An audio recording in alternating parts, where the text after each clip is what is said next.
Hi, Jacques here, working as a Christian pastor with one thought to help you do life well today.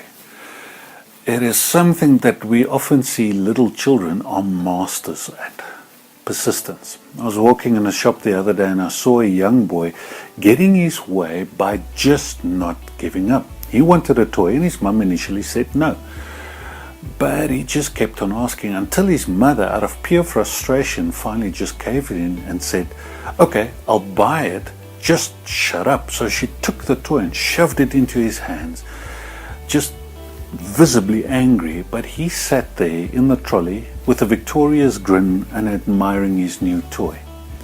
His persistence enabled him to wear down his mother and get his way, and it is something that we see even adults do today as well. There seems to be this belief that if you keep on long enough and loud enough, you will eventually get your way, even if you are wrong. Some people would believe these long and loud, persistent voices just because they do not think, but others will give up because they grow tired. Now, Jesus saw this and he warned his close friends about this. He warned them that they should be careful about the leaven of the Pharisees.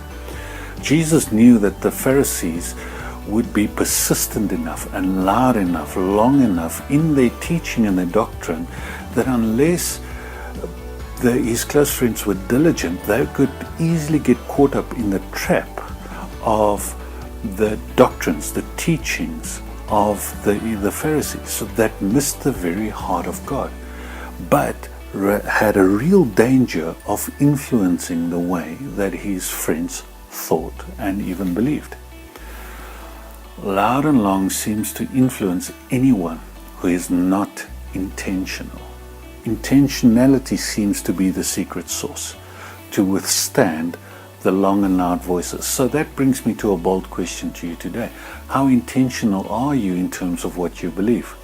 There are so many voices out there, so many loud and persistent long voices, that if you are not intentional, these voices can change the way you think and what you believe. If you are not already intentional in terms of what you believe, can I encourage you today? Become intentional. Being intentional, having clarity in terms of what you believe, is the only way to combat those long and loud voices that ultimately are just focused on themselves and what they want. So today, get intentional. Beware of the leaven of the loud and the long voices, and do not cave in. I hope you and I can meet up soon.